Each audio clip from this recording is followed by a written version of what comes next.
Welcome to the X's and Argos Scouting Report, brought to you by Funny Bone Broth and also brought to you by my mustache, which I am growing for Movember to raise money for men's health. So if you would like to donate, you can find my page at movember.com/m/Ben Grant. It's starting to get pretty itchy. You can almost see it now, so it's less embarrassing than it was. And joining me this week, because we've got the fourth matchup between the Tiger Cats and the Toronto Argonauts. So I thought I'd bring in a new face for this scouting report. Please welcome to the show, Kyle Melo from Canadian Football Perspective. Kyle, thanks so much for joining me today. It's awesome to have you. Thanks for having me, Ben. I think Argos fans are tired of looking at Marsh's face, so it's okay. Everybody's tired of looking at Marshall's face. So no, he's been awesome. He's on TV too. Oh, I know. Like, these people are like, get him off my screen. Can you go anywhere without seeing Marshall's face? Well, yes. you can come here for this episode of the Scouting Report. You don't have to see Marshall. And of course, we kid. He's done some amazing stuff. It's been so much fun to watch him on TSN this year. Yeah. And he actually put out, if you haven't had a chance to see it yet, Marshall did a pretty cool preview of this game that Kyle and I are going to be talking about today that you can find on the CFL website. And it's typical Marshall. There are graphs and charts and all sorts of cool data. So definitely check that out if you haven't had a chance to. But Kyle and I are going to bring you up to speed on everything you need to know for this game. So Kyle, first I want to start us out with, I have been feeling a lot of confidence coming out of Hamilton from Hamilton fans. My DMs are a little higher than usual from Hamilton fans. Where's this confidence coming from in your mind? I think it's the schedule makers at the CFL. It just happened that the Ticats faced the three worst teams in the Canadian Football League, right? You play Edmonton, you play Ottawa, you play BC, and you win all three of those games. And it's like, oh, everything's good. Well, now you're facing a team ahead of you in the standings. It's going to be a different story. I'm not saying the Ticats are going to lose the game. I'm more pessimistic than most fans in Hamilton are when it comes to the Ticats, especially against the Argos. I think the Ticats match up well against the Argos. I think the atmosphere down at BMO is going to be an interesting one for this game, because it's been a long time since the Ticats and Argos have faced each other this late in the season, when it means something, right? Like, you go back to 2019, what was it? Week 11, the Ticats had already sealed up the East Division, and it was like, okay, the East Final will be at Tim Hortons Field. It's not the case this year, right? Like, this game means something, and it's going to be interesting to see the amount of Ticats fans heading down the road and going to BMO and cheering on the Ticats, because I think it makes a difference. Ticats being at home, that's always a boost to them. But as we've seen this year, in the Orlando Steinauer era, the Ticats had never lost at home. Well, they lost twice already at home to the Argos and the Alouettes, both East Division teams. So for Ticats fans to be, overly optimistic about, the outlook for the last 2 weeks of the regular season, I don't see it. Look, you're going to be in the playoffs. It's just, where are you going to be in that first week, or do you even play that first week? And that's what the Ticats are trying to hunt down here. And they weren't exactly blown out in those two home losses, though. That was a really weird one against Montreal, and then some Boris Beatty magic, which hasn't really stopped since that field goal. So he's a very good kicker, and that means something this year in 2021 in the CFL season. You look at across the league. Calgary, you're always going to have Paredes, and that guy's as trustworthy as a kicker as you're going to find. Edmonton with White, again, trustworthy kicker.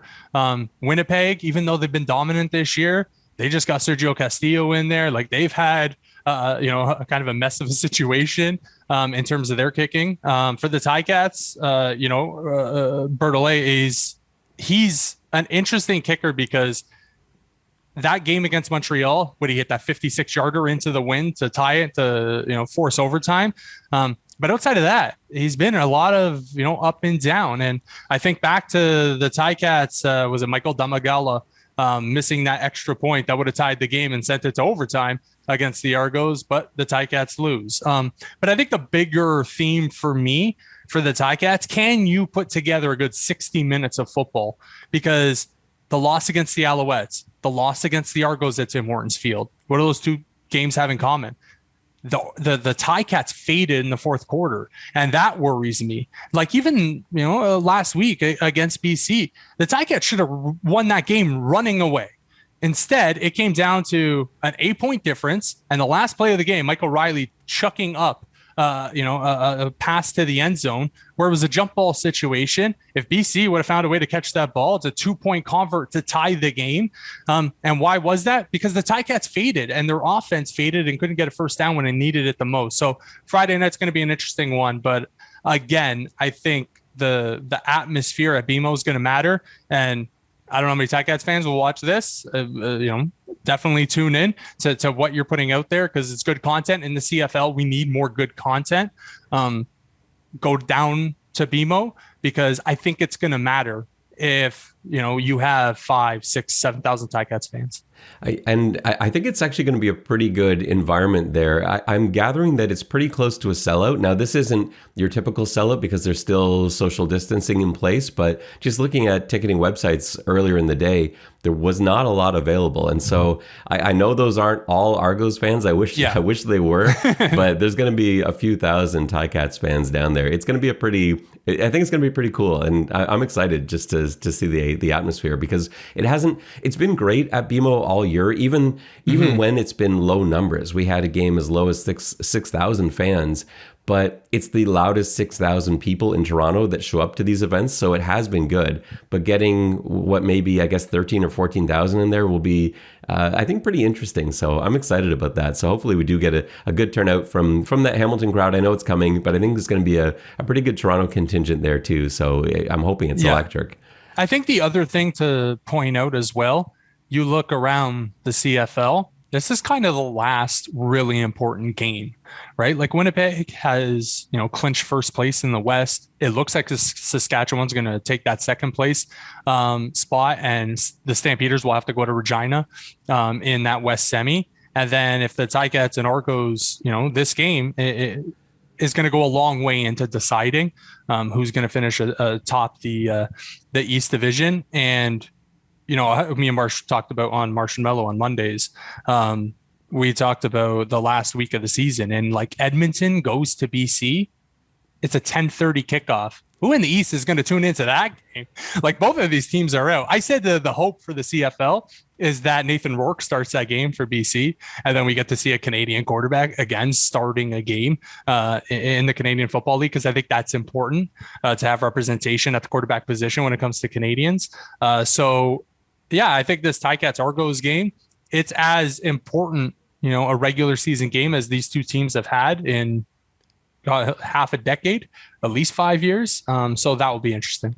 Yeah, I actually think it's the biggest game in the CFL regular season because there's been no single game that has had this much hanging in the balance, right? Winnipeg, we don't even really know when they clinched it, right? It was just sort of inevitable at some point, mid-September. It's like, oh yeah, Winnipeg is sealed up. That was the story of the 2019 season, right? Like the Marsh, drew a correlation, and it's a correct correlation in terms of the Bombers this year are the Ticats of 2019, where the Ticats had put such a gap between themselves and everybody else in the league.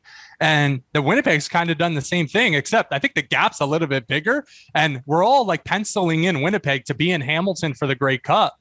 And then it comes down to whether it's the Argos in the Grey Cup or the Ticats in the Grey Cup or the Alouettes. It's going to come down to a one-game situation. Can you defeat the beast that are the Winnipeg Blue Bombers? Because you're going to need to play a hell of a game. Yeah, for sure. And I actually don't envy their position. I think it's a tough spot. And you saw, firsthand with Hamilton, how tough it is to have all the pressure. There was no pressure on Winnipeg coming into that Grey Cup game. All the pressure is on Hamilton, and now the roles are going to be reversed. And so, and assuming they get there, right? It's not an easy path. Calgary's been coming on strong. You never know what you're going to get out of Saskatchewan. I know that the Blue Bombers have sort of had their number, but yeah, it could be an interesting one because again, there's no pressure on anyone else in the West. It's just on Winnipeg. So that's going to be I think they're going to be a little tight coming into that game because that's a very different position than the one they were in 2019. But let's get back to Hamilton, Toronto. We're excited to talk football. This is an exciting time to be talking about the CFL because it's crunch time. These next few days are going to determine everything in the playoff standings. So yeah, we'll sort of focus in on this game. Let's talk about quarterback play from Hamilton. So Have you seen improvements? Because the last time I really focused in on the Ticats was the Thanksgiving game, Argos and Ticats, and I've watched them all since then, but not really with the magnifying glass that I had on that game. Mm-hmm. It seems to me that Masoli has picked it up a little bit. And I know you talked about inferior competition, but do you see better play from him than we saw earlier in the season when it didn't quite look like the Jeremiah Masoli we remember? Yeah, let's go back to, early on in the season. They start week 1 against Winnipeg, and what was the difference? The offensive line of the Ticats got absolutely dominated, and I don't think Jeremiah Masoli does well with pressure.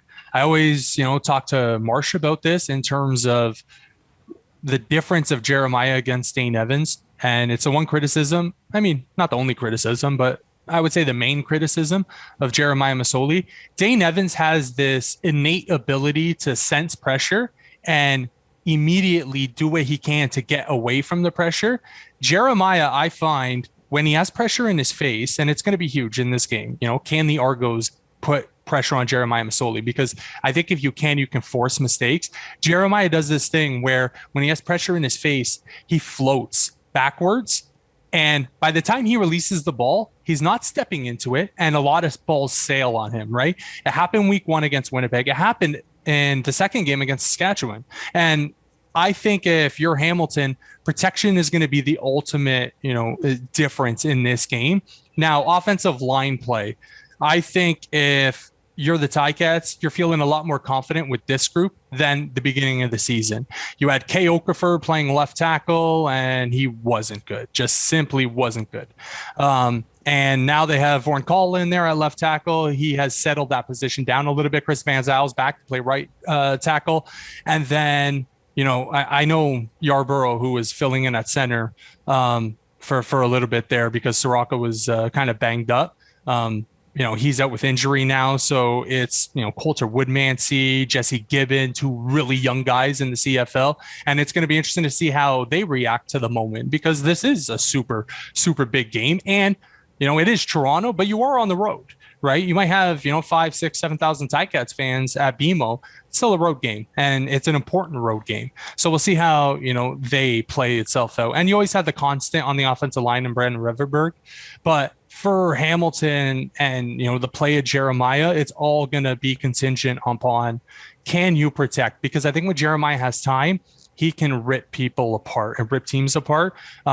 Now, going back in the game logs for Jeremiah, like I said, inferior opponents, BC, Ottawa, and Edmonton. The Edmonton game's kind of a throwaway for me because I don't know what it is. Jeremiah Masoli loves playing Edmonton. He rips apart Edmonton. I looked up the stats after he destroyed the Elks. The last 4 games against Edmonton, 1,599 passing yards. In 4 games, that's ridiculous. It's like 10 touchdowns, 3 interceptions. Like against Edmonton, he rips them apart. So I'm going to throw that out because he has a weird ability to just absolutely dismantle that team. And then it was Ottawa and BC. To be honest, I didn't think he was fantastic against BC. I thought there was a lot of throws that could have been better, but also realize the Ticats offensive playmakers need to do a better job of getting open and getting some space so Jeremiah can hit them. If Hamilton can do that against Toronto, because I think, Labor Day, I think they did that. And, the following week, again, the offense had massive hiccups. Dane Evans gets dinged up in that game, and then it's the David Watford show for the rest of that game. But the Ticats tried to, they did what they could with the weapons that they had in that moment. I think this Ticats team is a lot better, but the negative aspects of the Ticats that have allowed them to put the record together that they have, that still worries me going into an important game against Toronto, especially on the road. And I guess there's no way that we're going to see Dane Evans again this season because I guess that's sort of been established with the fact that Hamilton has been able to put a couple of wins together. That really is it. It's unfortunate to lose your job to injury, but he was sort of putting it together, I thought. Yeah, and I told you before the show, the quarterback situation in Hamilton is really weird. And again, I think it goes back to the offensive line play. I think the offensive line has been a lot better than the first half of the season, because the first half of the season, they were atrocious. They were leading the league in sacks given up, and you're not going to be able to put consistent offense together if you can't protect the quarterback. And I don't think Dane Evans has had the ability to sit behind this offensive line on a consistent basis. I know there was the one game, I can't remember who it was against, the last couple of weeks, when Jeremiah got hit in the face and had a bloody nose, and Dane had to come in for a couple series, and he had a touchdown pass that was dropped by Brandon Banks when he was wide open. But I would have liked to see what Dane Evans could do in that moment. But Orlando Steinauer has all the confidence in the world in Jeremiah Masoli. And, I differ on that because I'm a bigger Dane Evans fan, but this is what the Ticats have done. They've handed the reins over to Jeremiah. And it's interesting because, I said probably halfway through the CFL season that in Toronto, I didn't think Nick Arbuckle was ever going to get a starting job back because McLeod Bethel Thompson was playing so well. Whatever criticism you have against McLeod Bethel Thompson, he is, and I think we saw it last week in that game against Ottawa, he's a gunslinger. And sometimes when you're a gunslinger, it goes astray really fast. 3 interceptions, but he played better as the game went along. And late in the game, he made the plays to, get that victory, even though it was ugly. And sometimes you have to win ugly football games, right? The difference, in Toronto right now is that guy knows has the reins for the rest of the season. Nobody's, coming to replace him at that quarterback position, especially after the trade of Arbuckle. And I thought the trade of Arbuckle sent a message to McLeod Bethel Thompson that said, this is your team. And we're only going to go as far as, the quarterback is willing to take us. And, you're going to have to do the due diligence and the work during the week and the execution on the field. And if you can do that, we can get to a Grey Cup. Are you going to be the best team in the CFL? Probably not. At the end of the season, if I have to write power rankings, whether or not Winnipeg wins a Grey Cup or not, I'm probably going to put Winnipeg as the number one team in the CFL. But the great thing about this league, as we saw in 2019 with the Ticats losing to Winnipeg, you don't have to be the best team in the league. You just need to be the best team on the field that day. And when you get to the Grey Cup, are you the better team on that day? You don't have to be better than the other team, but do you have more points at the end of the game than the other team? That's what matters. And from that situation, whether it's Hamilton, Toronto, or Montreal, I think that's a huge opportunity because, like you said, in that 2019 Grey Cup, Hamilton had all the pressure on them. Winnipeg didn't. Whatever East team comes into the Grey Cup this year, the pressure ain't going to be on them. Even if the Ticats play at home, you're still playing up against the beast in the Winnipeg Blue Bombers. So that's going to be interesting too. And you mentioned McLeod Bethel Thompson having sort of the job now. It's him. Yeah. It's interesting that he hasn't responded the way that I thought he would. To me, he actually seemed to play better when he had Nick Arbuckle breathing down his neck. He hasn't really looked quite the same. Now, there have been problems because the Nick Arbuckle trade also coincided with injuries on the Toronto offensive line, losing Jamal Campbell, and he's lost pretty much every receiver he had confidence in at some point has gone on the IR. So it hasn't been a consistent set of tools around him. But yeah, he hasn't quite looked the same. That being said, he's sort of like the opposite of Hamilton in that he looks great in the fourth quarter. That's where he has come to life. Actually, opening drive, he's been great through these scripted plays in the opening drive. And then he disappears until that last few minutes of the fourth quarter. And that's when he comes to life again. And between he and Boris Beatty in those fourth quarters, they've been able to steal some wins that they probably should have lost to BC if it's not for those 3 missed field goals from Camacho. I don't know if they should have lost against Ottawa, but it was dicey. They were down late, and then McLeod came to life again. But I think this is a game where I expect it to be a little bit sloppy from both Hamilton and Toronto because, like we've been talking about, both teams are coming off playing inferior opponents for the last few weeks. And usually you suddenly get hit in the mouth by a good defense on the other side of the ball. I wouldn't be surprised to see some turnovers. I wouldn't be surprised to see a 0-0, a 1-0 score after a quarter of play as both teams trying to sort of sort out what it's like to play against a good team for the first time in a while. So this could be a defensive battle. Yeah, and I think another point to bring up here is, like you said, McLeod Bethel Thompson in recent weeks has played well when it mattered the most, right in the fourth quarter. And I think another point to bring up too is the last time these two teams faced each other, McLeod Bethel Thompson in the fourth quarter, he was good, and he was good in I don't want to say in large part due to Hamilton's failures. But Hamilton down the stretch of that game couldn't get a first down. Their defense was on the field a lot. And again, the situation in the game, the Ticats were up, a couple of touchdowns, and then it quickly went away. And all of a sudden, Toronto had the upper hand, and Hamilton wasn't able to close. And the final ended up the way it did. But if you're Toronto, be within striking distance in that fourth quarter, because as precedent will tell you over the last couple of weeks, Hamilton fades. And not only do they fade on, the offensive side of the ball in terms of, getting first downs and scoring points, but also when your offense isn't moving the ball, you put a lot of pressure on your defense. And the Ticats have done that so often this season where they just don't put up points, right? I remember there was, a game a couple of weeks ago. I think it was the Ottawa game where in the first half, the final score turned out what it was. It was 32-3 or something. But everybody was saying in the press box, oh, Jeremiah Masoli, 160 yards passing at halftime. And I'm like, yeah, that's great. 8 points. You have 8 points at the half. Like numbers, yes, numbers, correlate with points sometimes, but sometimes they don't. And you could put up all the yards in the world and not score points. Like that's your job, is to put up points. And they were leaning so heavily on the Ticats defense to keep them in that game. And then as the game went along, inferior opponents sometimes they cover a lot of the cracks, right? Like for example, like I said earlier in the season for the Ticats, the offensive line play. The first two games, Saskatchewan and then Winnipeg to open the season, and then Hamilton played against Montreal, and their offensive line was still terrible, but they found a way to win that game. And then again, they had some easier opponents. I think it was not easier opponents, but at that time in the season, we didn't know what to expect from the Argos. The Labor Day happens, and the Ticats beat the Argos pretty handily on Labor Day.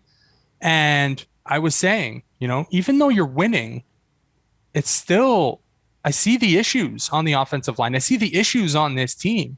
And then slowly but surely, they start to creep back in, and the Ticats are losing games again. And that the opponents matter. That's the biggest thing I would tell Ticats fans heading into this matchup.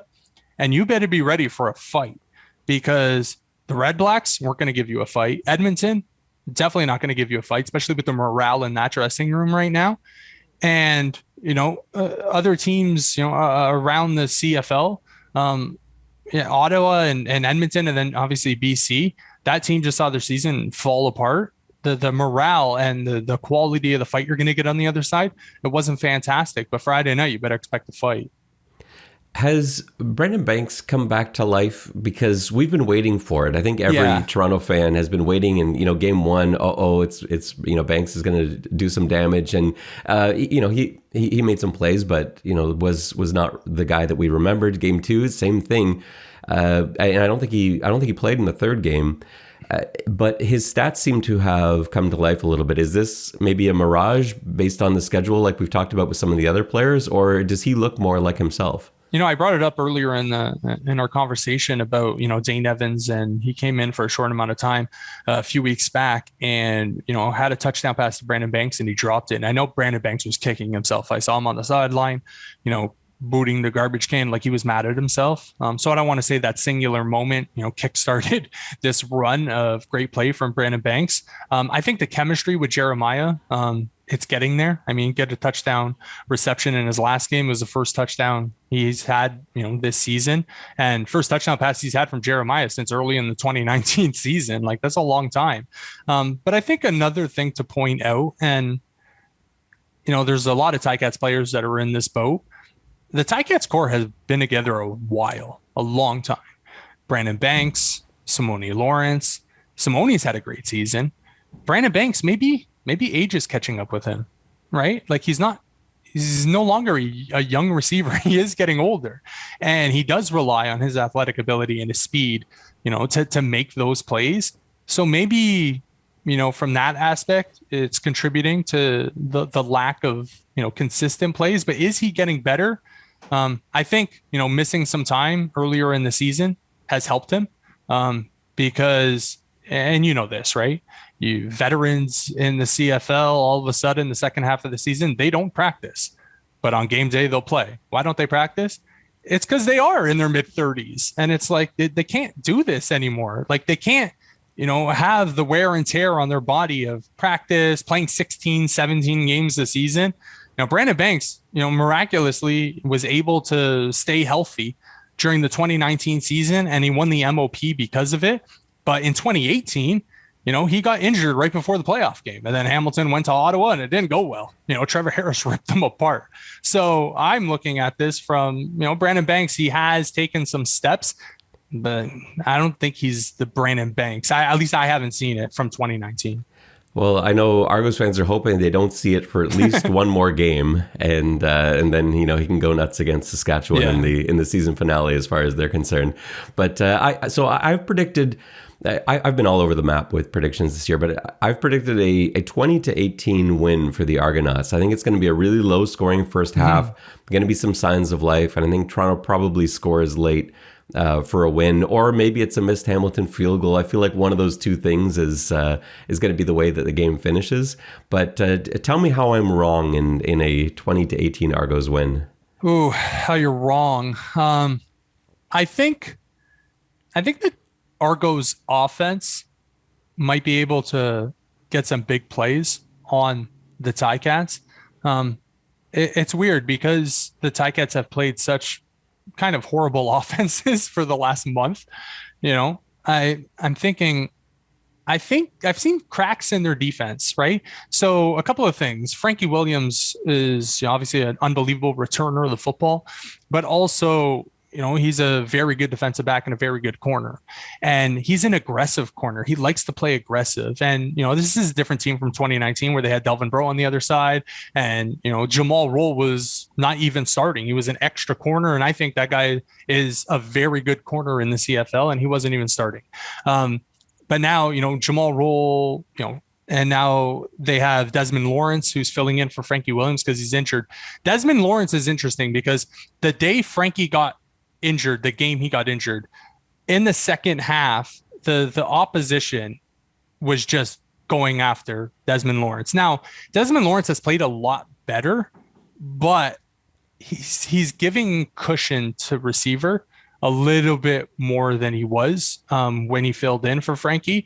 So that worries me a little bit, that there is a weak spot in the Ticats offense, but we haven't seen it come to fruition, at least taking advantage of that crack. Because again, the opposition, right? Whether it was, Edmonton, Ottawa, or BC. BC did a little bit. Like Michael Riley in the second half was able to really get some rhythm going. I wonder if the Argos can do that as well. I keep talking about McLeod Bethel-Thompson, him playing so well in the fourth quarter. He needs to come out in the first quarter and establish that on the day, the Argos are going to have a rhythm and the Argos are going to be able to, move the football. Because if they can do that, I worry that the Ticats offense won't be able to keep up because they haven't been pressured in that way. The Ticats haven't been able to play, especially with Jeremiah Masoli at quarterback, in the last 2 years. They haven't been pushed by opponents in terms of your offense is going to have to score 28 points tonight to get a victory. And again, the CFL, we've seen the numbers, right? Offense, the efficiency, it's a lot lower this year, right? If you score 25 points, probably going to win the game, right? In terms of just the way the CFL has, gone this season. So that'll be interesting to see in terms of how the Argos start and again, how the Ticats react. Well, before you head out, Kyle, and it's been awesome talking to you today, please tell the good people where they can find you and all your stuff. Yeah, so cfperspective.com. Every Mondays, we release Marsh and Melo. It's on YouTube as well on our CF Perspective page. We release it every Monday. Me and Marsh, just a continuation of our TSN radio show where we talk about the CFL. It's more CFL focused, but we'll also play around. I think the title of our episode this week was wedding canceled. So on Friday, I'm actually going to miss the game. I have a wedding to go to. And my question to Marsh in our podcast was, how do I get away to watch the game. A lot of bathroom breaks, so we'll see how that plays itself out. I'll keep track, but I won't be tweeting live during the game as I usually do. So that'll be interesting to find out how I'll just watch the game. Maybe I have to watch it on replay to better understand what exactly happened. And then the betting perspective also, I write game previews from a wagering perspective. I give my thoughts on the game and who you should bet on. I've actually been a lot better in the second half of the season. A couple of weeks ago, I went 4-0. A lot better in the second half of the season. It is so hard to write betting perspective, articles when you didn't have a season before and you have no idea what's going to happen. It took a hit early on this season. It was bad, but the second half I've kind of rebounded. So you can go and read that stuff as well. I can't wait to hear next Monday's podcast because I want to know how your being able to follow along the game went at the wedding. I think that's going to be fantastic. I'll probably be watching the game on my phone just under the table. Hopefully not reacting. You're going to get called out for this for sure because people, I know people will have listened. They know what you're going to do. They're going to be looking at you, looking at your phone under the table, going to the bathroom every 2 or 3 minutes. So I want to hear all about it. Just waiting for my girlfriend to just say, put that away, put it away. It's definitely going to happen. Well, I'm very glad that I'm not going to be going to a wedding this Friday. It's going to be the best game of the year. This is the most excited I've been for a game this season. So I can't wait for it. Kyle, thanks so much for joining me today. It's been awesome to have your perspective on this one. No, thanks, Ben. Thanks for having me. That will just about do it for us on the X's and Argos scouting report. For Kyle Melo, this is Ben Grant saying so long, and may all your pre-snap reads be good ones. I'll see ya.